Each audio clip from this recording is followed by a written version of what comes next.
4 or 5, isosceles and equilateral triangles. These are two types of triangles that are going to become important to us in our study of geometry here. So we have some theorems and stuff to go through. So theorem 4.3 talks about isosceles triangles.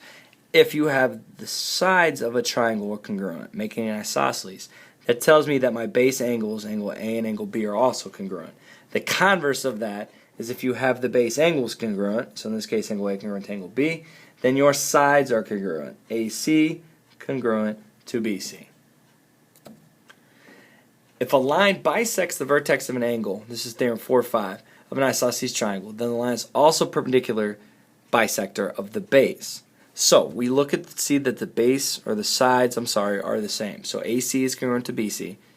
It also tells us that the top angles here are congruent. So angle ACD and angle BCD are congruent. If those conditions are met, we know that CD is perpendicular to AB, the base, giving us that right angle there at CDA, and also AD congruent to BD.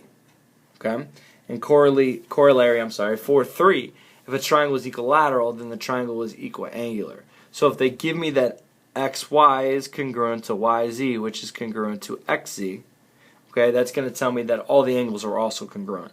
Also with an equilateral triangle, or equiangular triangle, whatever you want to say, that they're all going to be 60 degrees, the angles as well. Okay, and the corollary of that, if a triangle is equiangular, then it's equilateral. It's just the opposite. If all three angles are congruent, then all three sides are congruent. Problem 1 is about using isosceles triangles. Okay, so if AB is congruent to CB, so AB is this side right here, is congruent to BC. So this one congruent to this one. Okay, they want to know if those two are congruent. They don't give us this, they want to know if it's congruent. So they tell us, let me get a different color here real quick. Dark blue, it sounds good. They tell us that these two angles are congruent. They want us to prove that BC is congruent to AB.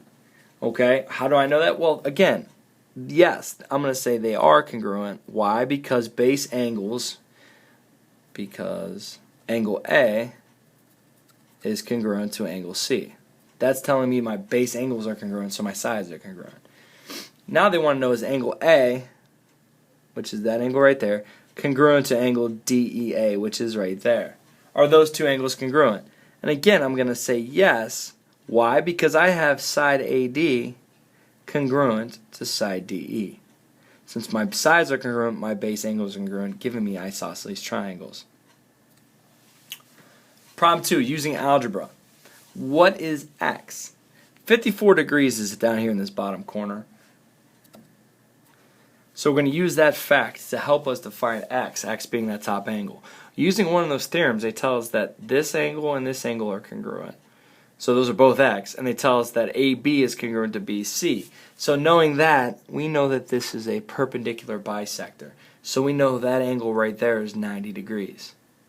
Okay, so to find that third triangle, that third angle, I'm going to use the angles in a triangle equal 180. So 180 degrees equals X that we don't know, plus 54, plus 90. Okay? So then you go ahead and solve that over. You're going to end up with X equals 36 degrees. Add them up, subtract it, and we'll go from there. Okay? That's our final answer. Okay? Problem 3 is finding angle measures. What are the measures of angle A, angle B, and angle ADC? So we're looking for angle A, which is right here, angle B, which is right here, and angle ADC, which is this whole angle right there. Okay? So, how do I do that? I don't have any angle measures anywhere, but I do have these tick marks, and they're all 1 marks. 1 mark there, 1 mark there, which means they're all equilateral triangles, which also means it's equiangular.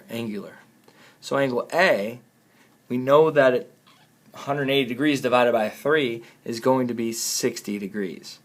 All angles of an equilateral triangle are 60 degrees. Okay? Same thing for angle B. If I take a look at angle B, it's all the way over here, so that's going to also give me 60 degrees. Okay? So the one thing we're only going to have to work for is angle ADC. Angle ADC is actually 2 angles. The top angle of this triangle, triangle 1, and the bottom angle of triangle 2. Both of them 60 degrees. So it's going to be 60 plus 60, which is going to equal 120 degrees. Okay, and that's it for 4-6. Oops, we're on 4-5. So that's it for 4-5.